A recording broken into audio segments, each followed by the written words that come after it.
بسم اللہ الرحمن الرحیم۔ السلام علیکم ناظرین۔ راولپنڈی کے پارسی کہاں سے آئے اور کہاں چلے گئے؟ راولپنڈی شہر جس کی تعمیر و ترقی میں پارسیوں نے بڑھ چڑھ کر حصہ لیا، آج وہاں آباد پارسیوں کو انگلیوں پر گنا جا سکتا ہے۔ پارسی زرتشت کے پیروکار ہیں جن کا عہد 8ویں صدی قبل مسیح کا ہے۔ ساسانی سلطنت 226 تا 251 کو جب عروج حاصل ہوا اور یہ اکیلے دنیا کی سپر پاور کے منصب پر فائز ہوئی، تب اس کا باضابطہ مذہب پارسی ہی تھا۔ ایرانی سماج میں جب بین المذاہب ہم آہنگی متاثر ہوئی تو پارسیوں نے ایران کو خیرباد کہنا شروع کیا۔ ہندوستان میں پارسیوں کی آمد 8ویں سے 10ویں صدی کے درمیان ہوئی۔ کہا جاتا ہے کہ جب وہ مہاجرین کو گجرات کے ساحلوں پر آئے تو وہاں کے مقامی حکمران ہادی رانا نے انہیں دودھ سے لبالب بھرا پیالہ بھیجا۔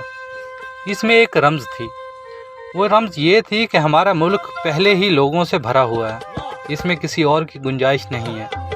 اس کے جواب میں پارسیوں کے مذہبی پیشوا نے دودھ میں شکر ملا کر واپس راجا کو بھجوا دیا۔ مطلب یہ تھا کہ ہم دوسروں کی جگہ نہیں گھیریں گے بلکہ ہمارے دم سے ملک کو فائدہ ہوگا۔ تاریخ نے ثابت کیا کہ اگلے 1000 سال کی تاریخ میں پارسیوں نے ہندوستانی تہذیب تمدن پر خوشکن اثرات مرتب کیے۔ راولپنڈی میں پارسیوں کی آمد اس وقت شروع ہوئی جب انگریزوں نے 1849 میں یہاں ہندوستان کی سب سے بڑی چھاونی کی بنیاد رکھی۔ پارسیوں کے بارے میں کہا جاتا ہے کہ وہ لاہور اور ممبئی سے تجارت کی غرض سے راولپنڈی آئے تھے۔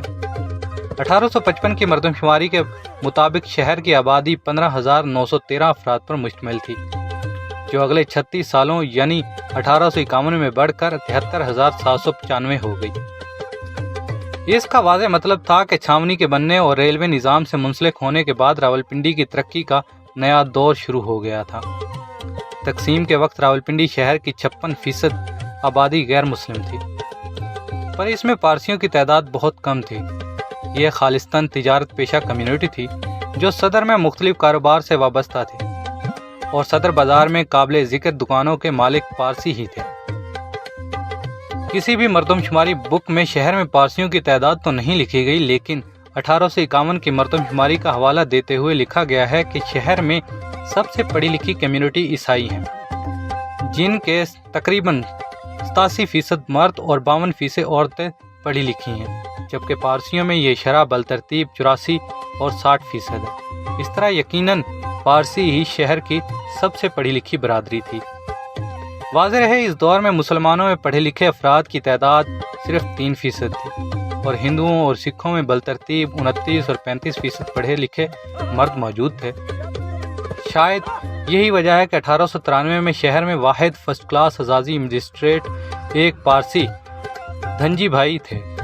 اس کے ساتھ شہر کی معروف کاروباری شخصیت اور شاہجہان سنگھ حویلی کے مکین سردار شاہجہان سنگھ سیکنڈ کلاس اور روئے پنجاب میں شمار کیے جانے والے بہت بڑے جاگیردار بیدی گرج بخش سنگھ تھرڈ کلاس مجسٹریٹ تھے۔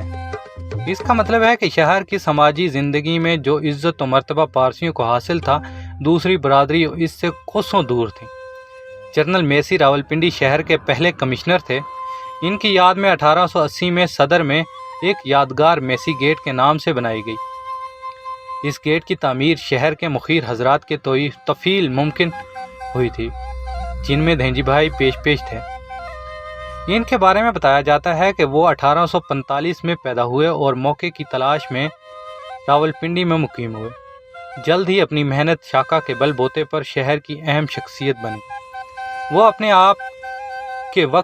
اپنے آپ اس وقت کے ٹرانسپورٹر تھے اور فوجی ساز و سامان کی نقل و حمل کے ٹھیکیدار تھے۔ انہوں نے اینگو یعنی افغان جنگوں میں تانگا ایمبولینس سروس متعارف کی، جس کی وجہ سے میدان جنگ میں سینکڑوں فوجیوں کی جانیں بچائی گئیں۔ تانگا سروس کی ان کی کمپنی کا نام دھنجے بھائی اینڈ سنس تھا۔ پنڈی سے کشمیر تک ان کے تانگے چلا کرتے تھے۔